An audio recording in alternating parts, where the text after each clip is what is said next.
Hello दोस्तों, आपका स्वागत है लिटरेचर टाइम यूट्यूब चैनल में। आज हम बात करने जा रहे हैं नेटिव सन, एक बहुत ही फेमस नॉवेल है जिसके ऑथर है रिचर्ड राइट। ये जो नॉवेल है ये रेकिसल डिस्क्रिमिनेशन पे आधारित है और आज हम इसके बारे में बात करेंगे। इसका ये जो है नॉवेल, ये लिखा गया था 1938 से लेके 1940 तक और इसको पब्लिश 1914 में किया गया। इसकी जो सेटिंग टाइम है 1930s की है और जो सेटिंग पैलेस है वो है शिकागो। इसका प्रोटोगोनिस्ट है वो है बिगर थॉमस। ये एक नेग्रो अफ्रीकन अमेरिकन है। नेग्रो यानी ब्लैक है जो कि अमेरिका में रहता है शिकागो सिटी में, और ये एक अफ्रीकन अमेरिकन है, काला लड़का है। ठीक है, तो अभी हम इसके बारे में बात करेंगे, इसके पूरे चैप्टर के बारे में जो कि रेशियल डिस्क्रिमिनेशन पे आधारित है कि जो 1930s में कैसे वहाँ पे जो जातिगत भेदभाव थे ब्लैक एंड वाइट को लेके, क्या उनकी थ्योरी थी, क्या उनकी जो सोच थी इनके प्रति। बिगर थॉमस था, वो एक काला लड़का था जो कि साउथ शिकागो में फ्लैट में रहता था, किराए के फ्लैट पे रहता था। और इसकी फैमिली थी जिसमें इसका एक छोटा भाई था, बड़ी इसकी बहन वेरा और इसकी माँ थी मिसेस थॉमस। ठीक है, ये इसकी फैमिली थी और इसकी फैमिली का जो पूरा जो भार था वो इस पे था। इसकी फैमिली के लिए जो भी कुछ करना था वो थॉमस को ही करना था। थॉमस के कंधों पे इसकी फैमिली का पूरा भार था, बर्डन था। उसको सरवाइव करने के लिए ये थॉमस ही एकमात्र बंदा था जो अपनी फैमिली को हेल्प कर सकता था। लेकिन ये अपनी जिम्मेदारियों से भागता था और ये वाइट लोगों से नफरत करता था और ये अपनी जिम्मेदारियों से भागता था और अपनी फैमिली से नफरत करता था कि क्यों वो सब मतलब इसके ऊपर भार डाल रहे हैं। वो अपनी लाइफ को मतलब आराम से जीना चाहता था, ना कि रिस्पॉन्सिबिलिटी के तले जीना चाहता था। वो बंदा फ्री होके जीना चाहता था, लेकिन इसकी फैमिली का जो भार था वो इसके कंधों पे था। एक दिन क्या हुआ था कि ये घर में बैठे थे बिगर थॉमस और इसकी फैमिली वाले। अचानक से एक चूहा आता है उसके रूम में, और रूम में चूहा आते घर वाले सभी डर जाते हैं और सब लोग इधर उधर भागने लगते हैं। ठीक है, सब चिल्लाते हैं, भागते हैं। तभी जो ये बिगर थॉमस है, ये एक आयरन स्किल्ड से उस चूहे को मार देता है और उसे बाहर फेंक देता है।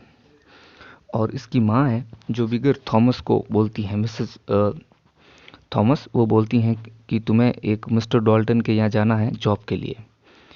तो वो उस शाम को बिगर जाता है मिस्टर डॉल्टन के वहाँ। मिस्टर डॉल्टन एक बहुत ही रिच आदमी है, बहुत पैसा वाला वाइट आदमी है।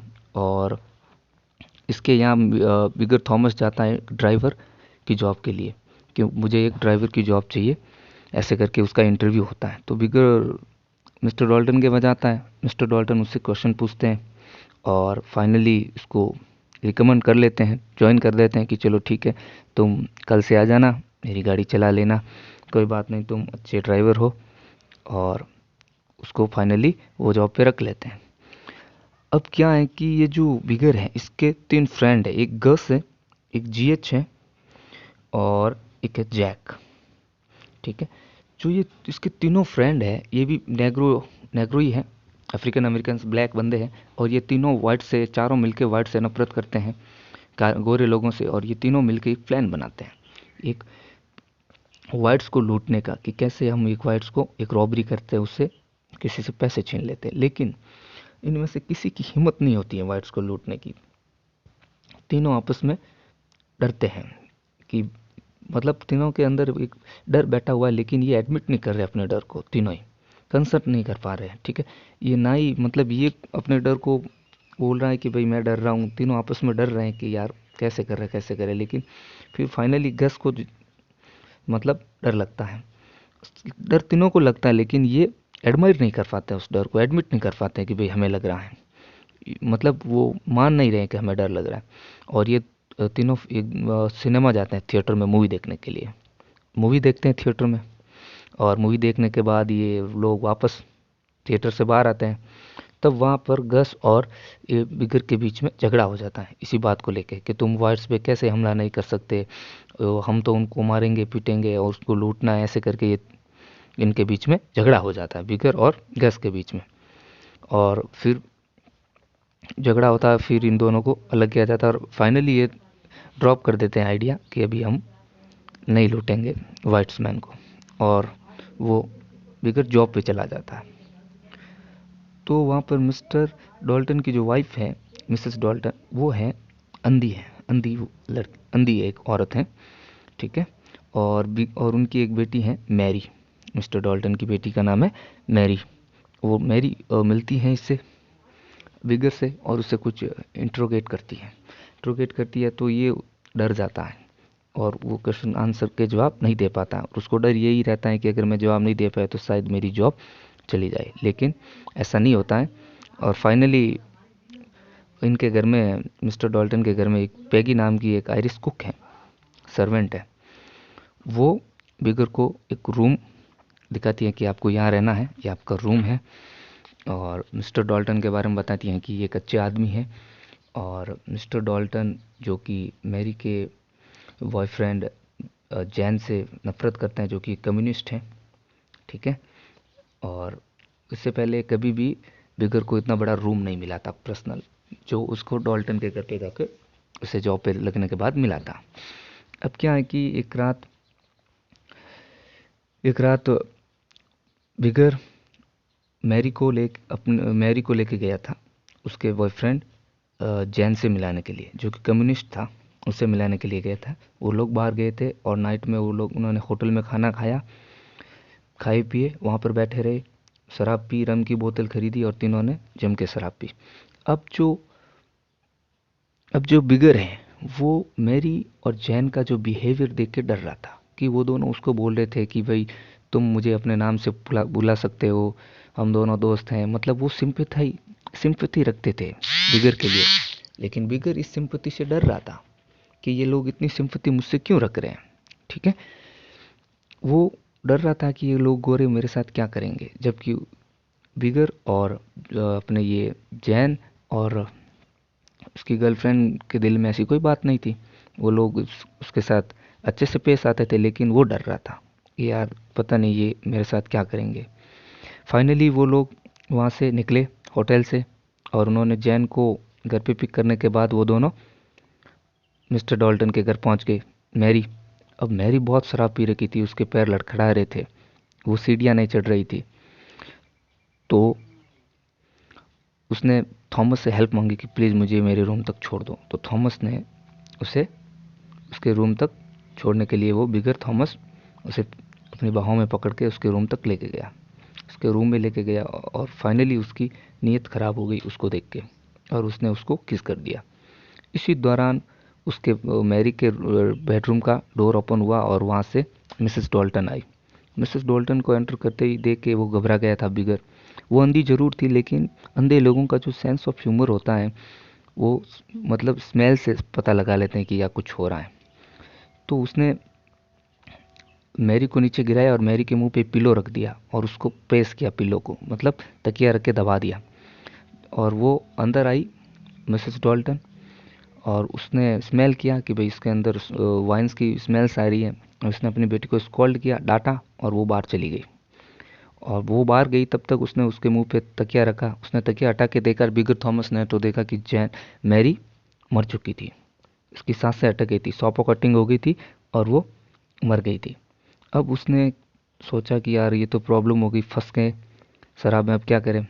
फिर उसने सोचा कि इसको उसके घर में जो खाना पकता था कि इस भट्टी में डाल देते हैं उसको। फिर उसने उसे ले जाके उस भट्टी में डालने की ट्राई की, लेकिन वो भट्टी में आई नहीं फिर ठीक से। फिर उसने उसके शरीर को काट के उसके भट्टी में डाल दिया और वो उस रात घर चला गया। और उसने सोचा कि अभी जो इसका जो है, जो सारा डाउट है, शक है, वो जैन पे डाल देंगे कि जैन इसे लेके चला गया या जैन ने इसको गायब कर दिया है।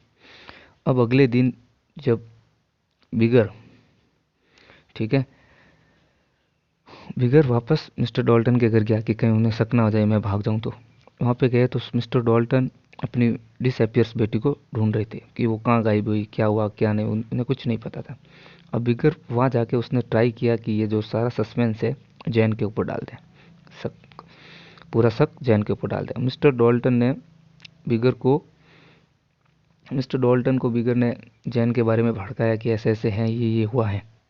ठीक है, अब सबका शक जैन की तरफ था और मिस्टर डॉल्टन ने सैंड को घर पे भेज दिया और बिगर ने जो है डिसाइड किया, वो अपनी गर्लफ्रेंड बेसी के पास गया था। उसकी गर्लफ्रेंड थी बेसी, वो भी नेग्रो थी।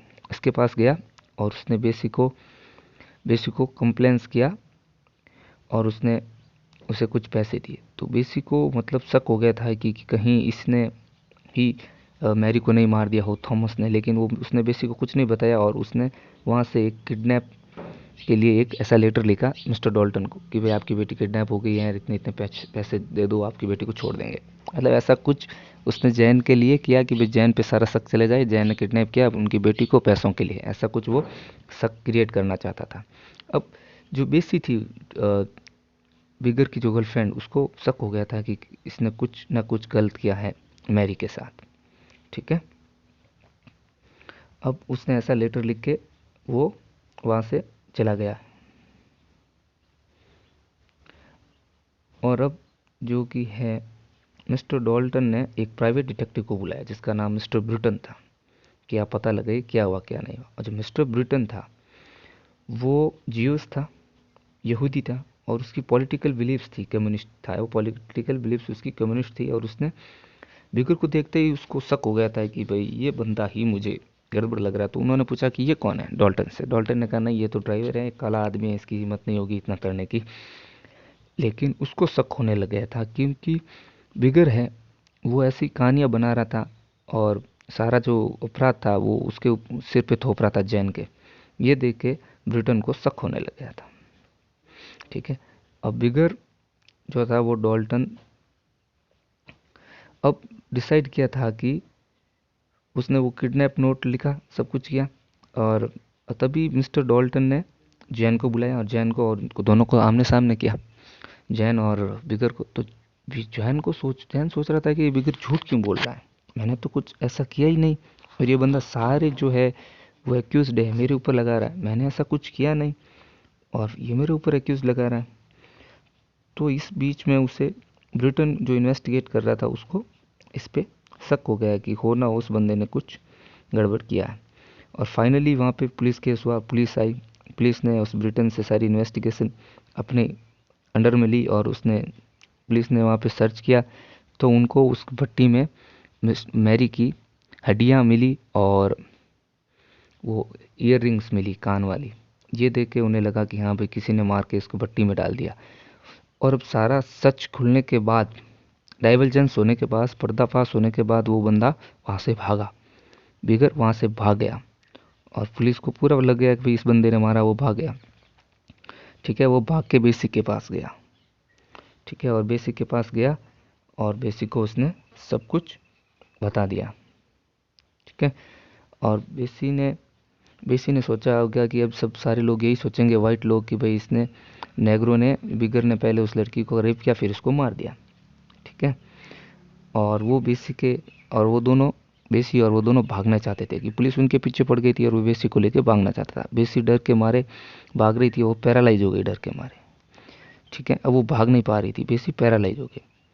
और तो वो दोनों ने एक ऐसी सुनसान इलाके में एक बिल्डिंग में दोनों रहे और बिगर सोच रहा था कि अब बेसी मेरे साथ भाग तो सकती नहीं है, तो उसने पहले उसका रेप किया और फिर उसने बेसी को मार दिया, एक ब्रिक से उसका सिर पे मारी और वो मर गई बेसी। और बेसी के पास कुछ पैसे थे वो लेके वो भाग गया वहाँ से। अब जो बिगर था वो सिटी में भाग रहा था और न्यूज़पेपर में हेडलाइंस आ गई थी कि भाई एक काला आदमी ने, मतलब नेग्रो ने, एक वाइट लड़की को मार दिया और रेप करके मार दिया और वो बहुत बड़ा क्रिमिनल है जो कि अभी भाग चुका है, मतलब भाग चुका है, फरार है। पुलिस उसके पीछे भाग रही थी। पुलिस ने फाइनली उसको एक छत के ऊपर पकड़ लिया और उसको जेल में डाल दिया। जेल में डालने के बाद बिगर ना कुछ खाता है, ना कुछ पीता है, ना किसी से बात करता है। तब जो जैन था वो उससे मिलने गया जेल में और बिगर ने उससे पूछा कि भाई क्या तुम ऐसा क्यों सोचते हो कि ब्लैक और वाइट के बीच में ये रिलेशनशिप ऐसी है, हम तो तुम्हारे साथ बहुत अच्छे से पेश आते थे और मैं तुम्हारी हेल्प करना चाहता हूँ, तुम्हारा ये वकील लाता हूँ, कम्युनिस्ट, वो अपने साथ ही कम्युनिस्ट लॉयर लेके आए बोरिस मैक्स को और उससे बुलाया कि तुम इससे बात करो, इसको सारा सच बताओ, ये तुम्हें तुम्हें बचाने में तुम्हारी हेल्प करेंगे। ठीक है, तो उसने सारा जो सच था वो मिस्टर बोरिस, ये जो मैक्स थे लॉयर जैन के, उनको बता दिया पूरा कि भाई मैंने कैसे कैसे किया, क्या क्या मेरे साथ हुआ था। और अब जब कोर्ट में जब उसकी हियरिंग थी बीगर की, तो बीगर के लिए उन्होंने केस लड़ा मिस्टर बोरिस ने। और मिस्टर बोरिस जो ये केस लड़ रहे थे वो अपनी सोसाइटी के खिलाफ लड़ रहे थे। वो समझाना चाहते थे कि भाई जो ये बंदा है इसने कुछ ऐसा किया नहीं है और इसको मतलब जो है सज़ा कम हो, इतनी इतनी बड़ी सज़ा ना हो इसको, ठीक है। और फाइनली जो जज थे उन्होंने सुना और जज ने इनको मौत फांसी की सज़ा दी थी बिगर्स को। उन्होंने कोई माफ़ी नहीं दिखाई, कुछ भी ऐसी मतलब सिंपैथाइज नहीं थे वो लोग, सिंपैथी नहीं दिखाई। उसको फाइनली बिगर्स को फांसी की सज़ा सुना दी। और बिगर ने उस फर्स्ट टाइम उस जैन को उसका नाम लेकर पुकारा, मिस्टर जैन, मिस्टर नहीं जैन कह के पुकारा। और वो बिगर ने कहा चलो कोई नहीं, आपने हमारी हेल्प की और अब मैं बदलना चाहता हूँ मेरी वाइट्स को लेके।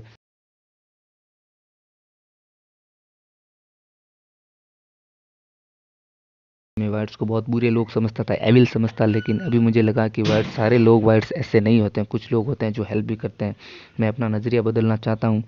लेकिन अब तक बहुत देर हो चुकी थी, क्योंकि उसके अपराध के लिए उसको फांसी की सज़ा सुनाई गई थी। अब बिगर फांसी पे जाने से पहले रो रहा था, डर रहा था, और फाइनली बिगर को फांसी हो गई। तो जो ये जो पूरी कहानी है, ये पूरी कहानी बेसिस पे है अपने कि भाई जो उस समय जो रेशियल डिस्क्रिमिनेशन थे यूरोप में, अफ्रीका में, यूके में, ठीक है, अमेरिका, यूरोप और अफ्रीका में भी ये रेशियल डिस्क्रिमिनेशन से बहुत तेज़ी से रैम्पेंट हो रहा था। ये उस टाइम की कहानी है। तो दोस्तों ये नॉवेल अब यहाँ पे ख़त्म होता है। Thank you.